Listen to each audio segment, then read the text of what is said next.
Buksan ang kalan. Ilagay ang kardero.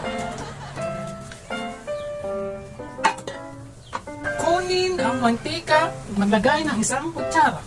Mantika. Maglagay ng 2 bawang.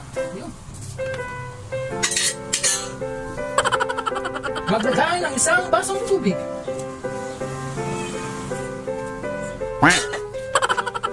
Maglagay ng asin at paminta.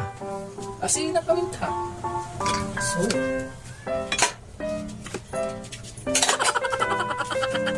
bantayan hanggang kumulo.